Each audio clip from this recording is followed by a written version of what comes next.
Hello friends, मैं कंचन आपका अपने चैनल पे बहुत बहुत स्वागत करती हूँ। और आज हम देखेंगे भूगोल टेस्ट सीरीज के अंतर्गत आर्थिक भूगोल, इकोनॉमिक जियोग्राफी का नेक्स्ट पार्ट नंबर 7। ये टेस्ट सीरीज यूजीसी नेट के साथ साथ यूपी पीजीटी, यूपी टीजीटी और असिस्टेंट प्रोफेसर के एग्जाम्स के लिए काफ़ी हेल्पफुल है। आज की क्वेश्चन सीरीज है 151 से 175 तक। आईएमसीक्यू स्टार्ट करते हैं। प्रश्न संख्या 151 से स्टार्ट करते हैं। ये पूछ रहा है द इकोनॉमिक्स ऑफ लोकेशन पुस्तक के लेखक कौन है। ऑप्शन ए है लास, ऑप्शन बी है डीएम स्मिथ, ऑप्शन सी है अल्फ्रेड वेबर और ऑप्शन डी है एलन प्रेड। तो देखिए, जो द इकोनॉमिक ऑफ लोकेशन पुस्तक के लेखक हैं तो ये हो जाएगा लास महोदय। इनका जो पूरा नाम है ये है ऑगस्ट लॉस। तो जो पुस्तक है द इकोनॉमिक्स ऑफ लोकेशन, ये पुस्तक है ऑगस्ट लॉस महोदय की। अगला प्रश्न देखते हैं। प्रश्न संख्या 152 है कि उद्योगों के स्थानीयकरण सिद्धांत के अंतर्गत व्यवहारवादी विचारधारा का प्रतिपादन किसने किया। ऑप्शन ए है अल्फ्रेड वेबर, ऑप्शन बी है हुबर, ऑप्शन सी है डीएम स्मिथ, ऑप्शन डी है एलन प्रेड। तो जो ये व्यवहारवादी विचारधारा, तो व्यवहारवादी विचारधारा का प्रतिपादन किया था एलन प्रेड द्वारा किया गया है। अगला प्रश्न देखते हैं। प्रश्न संख्या 153 है theory of location of the industries का संबंध किस विचारक से संबंधित है। ऑप्शन ए है वेबर महोदय, ऑप्शन बी लास महोदय, ऑप्शन सी है हुबर महोदय व ऑप्शन डी है डीएम स्मिथ द्वारा। देखिए, जो theory of location of industries है ये एक पुस्तक है और इस पुस्तक के जो लेखक हैं ये हैं वेबर महोदय। तो इसका राइट आंसर हो जाएगा वेबर द्वारा ये पुस्तक जो है लिखी गई है, theory of location of industries. अगला प्रश्न देखते हैं। प्रश्न संख्या 154 है कि उत्पादन प्रक्रिया में वेबर के अनुसार सकल पदार्थ को कैसे परिभाषित किया गया है। सकल पदार्थ हमें बताना है। ऑप्शन ए है कि जो पदार्थ सभी जगह उपलब्ध हो, इन्हें सकल पदार्थ कहा जाता है। ऑप्शन बी है जो पदार्थ किसी विशेष स्थानों पर ही पाए जाएं। ऑप्शन सी है कि जिनसे वस्तुएं बनाने पर उसके वजन में कमी नहीं होगी। और ऑप्शन डी है कि जिनके भार एवं आयतन में निर्माण के क्रम में कमी होती है। तो सकल पदार्थ या कह सकते हैं ग्रोस पदार्थ। ग्रोस से तात्पर्य है कि जिनसे वस्तुएं बनाने पर उसके वजन में कमी नहीं होगी, ये है सकल पदार्थ, उसे कहेंगे। जो वस्तु जितने मात्रा में उससे कच्चा पदार्थ आ रहा है तो उस कच्चे पदार्थ से जितने भी उससे दूसरा जो प्रोडक्ट बन रहा है वो उसका जो भार है या उसका वजन है उतना ही रहता है। तो उसे इन्होंने कहा है, वेबर महोदय ने कहा है सकल पदार्थ। अगला प्रश्न देखते हैं। प्रश्न संख्या 155 है कि वेबर के अनुसार सम्मोहन की प्रवृत्ति किसी उद्योग को न्यूनतम परिवहन लागत बिंदु से कितने प्रकार से विचलित करती है। ऑप्शन ए है 2 प्रकार से, ऑप्शन बी है 3 प्रकार से, ऑप्शन सी है 4 प्रकार से, ऑप्शन डी है 5 प्रकार से। तो किसी भी उद्योग को न्यूनतम परिवहन लागत बिंदु से जो विचलन करने की प्रवृत्ति है वो 3 प्रकार से करती है। देखिए, जो 3 प्रवृत्तियां होती हैं, जो 3 प्रकार से प्रभावित होता है। पहला तो ये परिवहन लागत से प्रभावित होता है। परिवहन लागत हो गया पहला। दूसरा हो गया श्रम लागत, यानी श्रम को इकट्ठा करने में भी तो धन का खर्च होता है, तो हो गया श्रम लागत। तीसरा हो गया एकत्रीकरण के कारण, एकत्रीकरण के प्रभाव, यानी कोई भी जो उद्योग हम यदि स्थापित कर रहे हैं तो उसके लिए श्रम चाहिए, श्रम लागत लगेगा। फिर एकत्रीकरण के प्रभाव, यानी वहां पे उस उद्योग को स्थापित करने के लिए जो भी कच्चे माल उपलब्ध है या जो भी कच्चे माल की आवश्यकता है उसको पहले तो एकत्रीकरण में जो लागत लगेगा, एकत्रीकरण यानी एकत्र करने के लिए। दूसरा हम श्रम देखेंगे कि इसमें श्रमिक कितना लगेगा, श्रमिक की कितनी आवश्यकता है, तो श्रम लागत देना पड़ेगा। फिर तीसरा होता है परिवहन लागत, यानी अब माल जो निर्माण हो गया, उस उद्योग से जो भी जितने प्रोडक्ट का उत्पादन हो रहा है, अब उसको कैसे उपभोक्ताओं तक पहुंचाया जाए। तो इस प्रकार से हमें एकत्रीकरण लागत, श्रम लागत व परिवहन लागत 3 प्रकार से ये उसको न्यूनतम परिवहन लागत बिंदु को ये प्रभावित करता है। आगे देखते हैं। अगला प्रश्न है 156 है कच्चे माल या तैयार माल के लिए समान परिवहन लागत के बिंदुओं को मिलाने वाली रेखा को क्या कहते हैं। ऑप्शन ए है isodapane, option B isotim, option C श्रम लागत रेखा व ऑप्शन डी है स्थानिक भार गुणांक रेखा। तो जो कच्चे माल तैयार माल के लिए समान परिवहन लागत बिंदुओं को मिलाने वाली रेखा को कहते हैं आइसोडा पेन।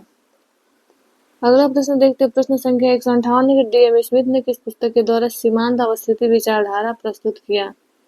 डी.एम. स्मिथ की पुस्तक है option A industrial location, option B है लोकेशनल एनालिसिस, ऑप्शन सी है लोकेशनल ऑफ इंडस्ट्री व ऑप्शन डी है ये सभी। तो इनकी जो पुस्तक है ये हो जाएगा ऑप्शन ए, राइट आंसर हो जाएगा। इंडस्ट्रियल लोकेशन जो है ये डी.एम. स्मिथ द्वारा ये पुस्तक लिखी गई है। इसी पुस्तक में इंडस्ट्रियल लोकेशन में इन्होंने सीमांत अवस्थिति विचारधारा प्रस्तुत किया है। अगला प्रश्न देखते हैं, प्रश्न संख्या 159 है, स्मिथ ने अपने सिद्धांत प्रतिपादन में किन वक्रों की सहायता ली थी। ऑप्शन ए क्षेत्रीय लागत वक्र, ऑप्शन बी क्षेत्रीय आय वक्र, ऑप्शन सी ए व बी दोनों, ऑप्शन डी इनमें से कोई नहीं। तो इसका जो राइट आंसर हो जाएगा ये होगा ऑप्शन सी, क्षेत्रीय लागत वक्र व क्षेत्रीय आय वक्र, दोनों प्रकार के लागत वक्रों का इन्होंने प्रयोग किया था।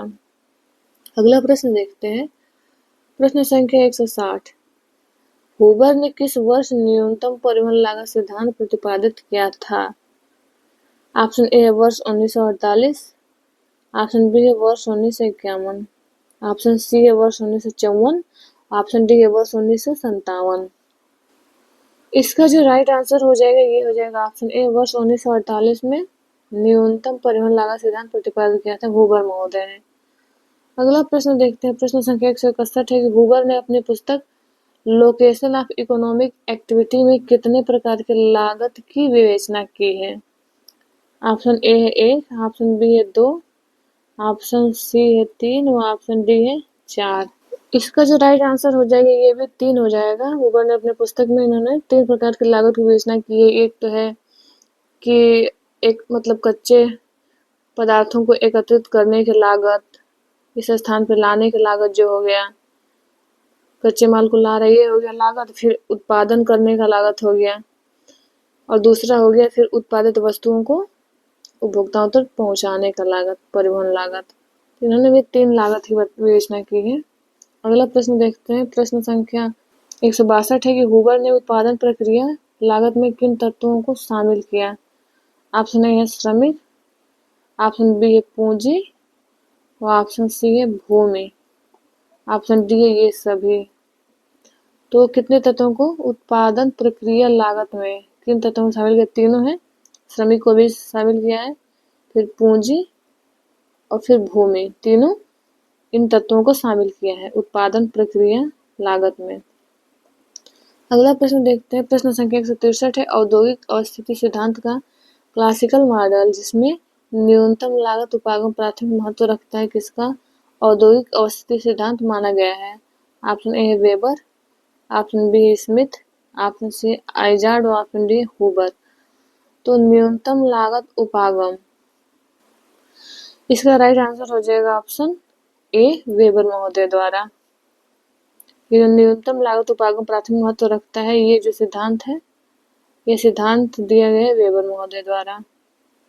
अगला प्रश्न देखते हैं, प्रश्न संख्या 164, स्वतंत्र उद्योग वो होते हैं जिनके लिए पूछ रहा है स्वतंत्र उद्योग किसे कहते हैं। ऑप्शन ए परिवहन लागत तुलनात्मक रूप से महत्वहीन होता है, इसमें परिवहन लागत का कोई महत्व नहीं होता है।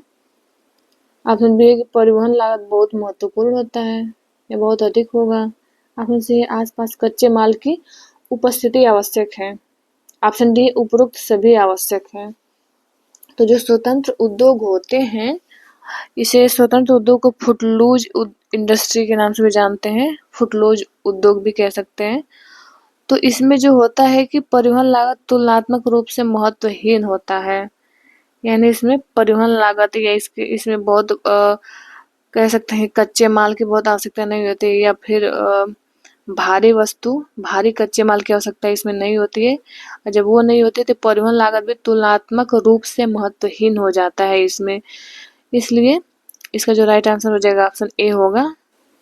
जो ये स्वतंत्र उद्योग या जो फुटलूज उद्योग होते हैं, ये इन्हें हम किसी भी स्थान पर स्थापित कर सकते हैं या फिर इन उद्योगों को स्थानांतरित करने की संभावना होती है हम, क्योंकि ये इसमें बहुत अधिक संसाधन, भूमि, श्रम या पूंजी का प्रभाव की कम अहमियत होती है। इसलिए इसमें क्या होता है कि एक विशेष मतलब विशिष्ट प्रकार के कच्चे माल पर निर्भर होते हैं। सामान्य कच्चे माल या फिर बहुत भारवान जो कच्चे माल है उसमें इसकी आवश्यकता नहीं होती है या उस प्रकार कच्चे माल की आवश्यकता नहीं होती है इसमें। इस उद्योगों में क्या होता है कि इसको कहीं भी स्थापित किया जा सकता है। इसमें हमें कह सकते हैं कि इसमें जो अधिकांश मात्रा में हमें जैसे टेक्नोलॉजिकल सामान या कह सकते जैसे कि इसमें हीरे की कटाई हो गया, घड़ी निर्माण, कंप्यूटर, चिप्स, ये सारे इन सब का निर्माण किया जाता है। इन सबको फुटलूज उद्योग के अंतर्गत रखा जाता है, यानी छोटे उद्योग जहाँ पे मतलब छोटे उद्योगों के संबंध में ये स्थापित किया जाता है। आगे देखते हैं प्रश्न संख्या 165 निम्न में से ब्रिटेन का लंका शहर किस क्षेत्र कपास को प्राप्त करता है? ऑप्शन ए है पाकिस्तान, ऑप्शन बी है भारत, ऑप्शन सी है मिस्र व ऑप्शन डी है ईरान। तो ब्रिटेन का जो लंका शहर है इसका राइट आंसर हो जाएगा भारत। अगला प्रश्न देखते हैं प्रश्न संख्या 166 है कि ऑस्ट्रेलिया एवं पाकिस्तान का सूती वस्त्र उद्योग कपास के लिए किस देश पर निर्भर करता है? ऑप्शन ए है चीन, ऑप्शन बी है जापान, ऑप्शन सी है संयुक्त राज्य अमेरिका व ऑप्शन डी है भारत। तो ऑस्ट्रेलिया और पाकिस्तान का जो है कपास के लिए निर्भर है ये है संयुक्त राज्य अमेरिका पे। अगला प्रश्न देखते हैं प्रश्न संख्या 167 है कि मिसौरी औद्योगिक प्रदेश किस महादेश के अंतर्गत आता है? इसमें ऑप्शन ए है कि उत्तरी अमेरिका, ऑप्शन बी है दक्षिणी अमेरिका, ऑप्शन सी है अफ्रीका व ऑप्शन डी है यूरोप। तो जो मिसौरी औद्योगिक प्रदेश है ये आता है उत्तरी अमेरिका के अंतर्गत, ये औद्योगिक प्रदेश है। अगला प्रश्न देखते हैं प्रश्न संख्या है निम्न में से कौन से औद्योगिक प्रदेश को यूरोपीय उद्योग का हृदय स्थल कहा जाता है? ऑप्शन ए है ग्रेट ब्रिटेन के औद्योगिक प्रदेश, ऑप्शन बी फ्रांस का औद्योगिक प्रदेश, ऑप्शन सी है जर्मन का रूर प्रदेश और ऑप्शन डी है उपरोक्त में से कोई नहीं। तो जो यूरोपीय का उद्योग का हृदय स्थल जो कहलाता है ये होगा आपका ऑप्शन सी, जर्मन का जो रूर प्रदेश है, रूर प्रदेश को कहा जाता है यूरोपीय उद्योग का हृदय स्थल। रूर जो है कोयले के उत्पादन के लिए, कोयले खनन के लिए काफी प्रसिद्ध है। वहाँ पे जो कोयला का है कच्चे माल के रूप में उपलब्ध है, इसलिए उसके आसपास बहुत सारे इंडस्ट्रीज स्थापित किए गए, इसलिए यूरोपीय उद्योग का उसे हम हृदय कहते हैं, जर्मनी का रूर प्रदेश को। अगला प्रश्न है प्रश्न संख्या 169 है निम्नलिखित में से कौन सा औद्योगिक प्रदेश जापान के अंतर्गत आता है? जापान के औद्योगिक प्रदेशों के नाम बताने इसमें ऑप्शन ए है क्वांटो मैदान, ऑप्शन बी है किंकी प्रदेश, ऑप्शन सी है नगोया प्रदेश और ऑप्शन डी है ये सभी। तो जो इसमें जापान के औद्योगिक प्रदेश है ये तीनों के तीनों है, क्वांटो मैदान, किंकी प्रदेश व नगोया प्रदेश, ये तीनों ही जापान के औद्योगिक प्रदेश है। अगला प्रश्न देखते हैं प्रश्न संख्या 170 है, ये पूछ रहा है कनाडा के औद्योगिक प्रदेश में किसका महत्व सबसे अधिक होता है? ऑप्शन ए है लोहा व इस्पात, ऑप्शन बी है लुगदी व कागज, ऑप्शन सी है मशीनें, ऑप्शन डी है ए व सी दोनों। तो औद्योगिक प्रदेश में देखिए यहाँ पे लोहा व इस्पात, ऑप्शन सी मशीनें, ऑप्शन डी इसका हो जाएगा। साथ ही साथ यहाँ पे लुगदी व कागज का भी उत्पादन किया जाता है, लेकिन सबसे अधिक जो महत्व होता है सबसे अधिक महत्व होता है ये हो जाएगा लोहा इस्पात वो मशीनें। अगला प्रश्न देखते हैं प्रश्न संख्या 171 है, यूनाइटेड किंगडम के औद्योगिक प्रदेश यूरोप के किस औद्योगिक प्रदेश के भाग है? ऑप्शन है उत्तरी सागर तटवर्ती प्रदेश, ऑप्शन बी है भूमध्य सागरीय औद्योगिक प्रदेश, ऑप्शन सी है आंतरिक औद्योगिक प्रदेश और ऑप्शन डी है अन्य यूरोपीय औद्योगिक प्रदेश।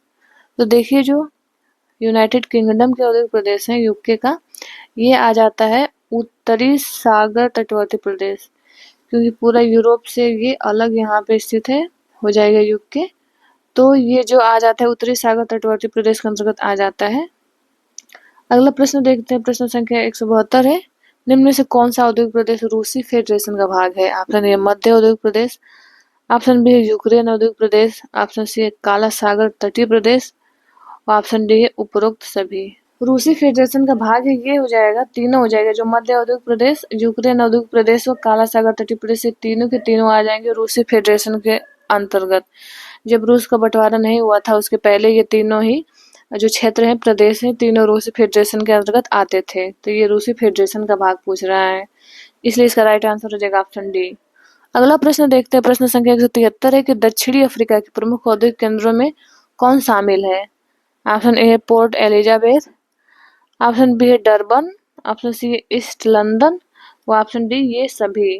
तो दक्षिण अफ्रीका के प्रमुख औद्योगिक केंद्रों में ये सभी के सभी शामिल हो जाएंगे, पोर्ट एलिजाबेथ, डरबन व ईस्ट लंदन, तीनों शामिल हो जाएंगे। अगला प्रश्न देखते हैं, प्रश्न संख्या 174 है, निम्न कथनों पर विचार कीजिए। ऑप्शन ए है आखेट व्यवसाय कुटीर उद्योग का उदाहरण है। आखेट व्यवसाय कुटीर उद्योग के अंतर्गत आ जाएगा। ऑप्शन 2 दिया है कि भारत में जुलाओं का कपड़ा बुनना कुटीर उद्योग के अंतर्गत आता है। ऑप्शन 3 है कि कुटीर उद्योग में पूंजी की लागत तथा यांत्रिक शक्ति का उपयोग बहुत बड़ी मात्रा में होता है। तो दिया है कि सही कथन बताना है। 3 तो गलत हो जाएगा क्योंकि इसमें बड़ी मात्रा में पूंजी की लागत नहीं लगती है, तो इसमें से 3 में ये भी कट हो जाएगा। और देखते हैं फिर, भारत में जुलाहों का जो कपड़ा बुनना कुटीर उद्योग के अंतर्गत आता है, ये तो सही है। आखेट व्यवसाय, जो आखेट जो करना वो कुटीर उद्योग का उदाहरण है।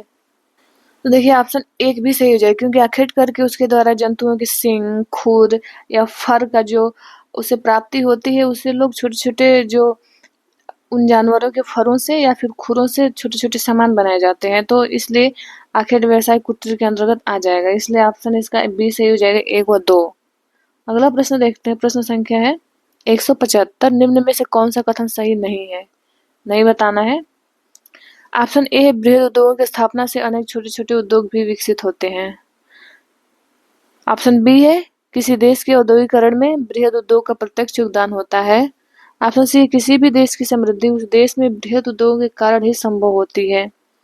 वो ऑप्शन डी है कि लौह इस्पात उद्योग कुटीर उद्योग का उदाहरण है।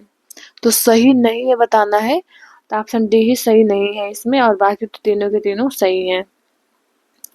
तो ये आज का अंतिम प्रश्न है। मिलते हैं नेक्स्ट वीडियो में। वो आपसे हम्बल रिक्वेस्ट है कि इस चैनल को सब्सक्राइब कर लें, वो अपने दोस्तों को भी शेयर करें। ये वीडियो देखने के लिए आप लोगों का बहुत बहुत धन्यवाद।